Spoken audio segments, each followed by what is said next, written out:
नीरज की जो ये बात हो रही है बार-बार के नीरज को जिस तरह ट्रेन किया गया, जर्मनी में जाके वेटर के साथ उन्होंने ट्रेन किया, 7 करोड़ की इन्वेस्टमेंट उनके बात करते हैं आज पाकिस्तान जो ओलंपिक सफर में मेडल्स की जो उम्मीद थी वो दम तोड़ गई।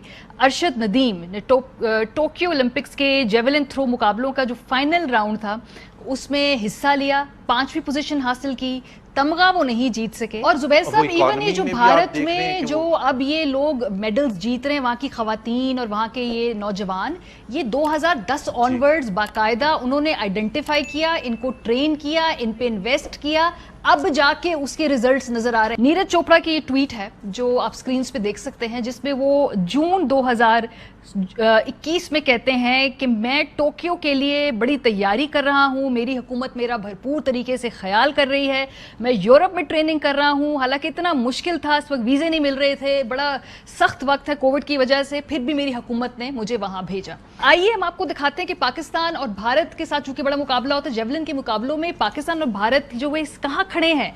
2018 में जो एशियन गेम्स थी, भारत के जो नीरज चोपड़ा जिन्होंने आज गोल्ड मेडल हासिल किया है, उन्होंने सोने का तमगा जीता था और पाकिस्तान के अरशद नदीम ने तब कांसी का तमगा जीता था। 2019 में साउथ एशियन गेम्स में पाकिस्तान के अरशद नदीम ने सोने का, जबकि भारत के शिवपाल सिंह ने कांसी का तमगा जीता था। अब आपको दिखाते हैं फास्ट फॉरवर्ड टू ओलंपिक्स 2021। जरा फर्क देखिए कि फिर उसके बाद क्या हुआ, दोनों मुल्कों ने अपने जो खिलाड़ियों पे किस तरह से इन्वेस्ट किया। नीरज की जो ये बात हो रही है बार-बार के नीरज को जिस तरह ट्रेन किया गया, जर्मनी में जाके वेटर के साथ उन्होंने ट्रेन किया, 7 करोड़ की इन्वेस्टमेंट उनके ऊपर। सवेरा मैं आपको बता दूं वहीद कि इस प्रोसेस में बेशक प्राइवेट फंडिंग थोड़ी सी रही होगी, लेकिन सरकार का सबसे बड़ा रोल है। अगर आज हॉकी भारत में जिंदा है सिर्फ सरकार की सपोर्ट की वजह से, अगर एथलेटिक्स जिंदा है तो सरकार की एफर्ट से, क्योंकि कोचेस की जो फॉरेन कोचेस आए हैं उन्होंने बहुत बड़ा इम्पैक्ट रहा है इंडियन स्पोर्ट्स पे, और उनकी सैलरी सरकार देता है। स्पोर्ट्स अथॉरिटी ऑफ इंडिया जो खेल कराता है वो भी सरकार की फंडिंग है, बहुत बड़ा बजट है। और अगर आप देखें, आपने बहुत, मुझे खुशी है कि आपने टॉप्स का मेंशन किया। इस स्कीम में 3 खेल मंत्री अभी तक आ चुके हैं। शुरुआत हुई थी राज्यवर्धन राठौर के साथ, जो खुद ओलंपिक एक मेडलिस्ट है, सिल्वर मेडलिस्ट। फिर आए किरण रिजिजू, उन्होंने बहुत सपोर्ट किया खिलाड़ियों को। और अब आए अनुराग ठाकुर, जिन्हें भी बहुत खेल से बहुत प्यार है। तो खेल मंत्री ऐसे आए हैं सवेरा जिनको खेल से लगाव है, जो मतलब चाहते हैं कि खेल ऊपर आए।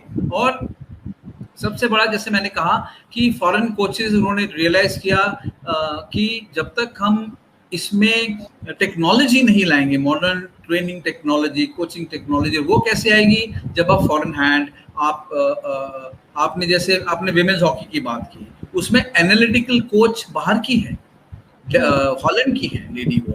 और वैसे ही अगर आप देखें नीरज चोपड़ा की ट्रेनिंग आप देखिए बाहर रही। आपने अभी इमेज दिखाया कि 7 करोड़ रुपए खर्च हुआ है। लोग कह रहे थे अरे भाई एक ही खिलाड़ी पे इतने खर्च रहे हो, लेकिन उसका रिटर्न तो देखिए।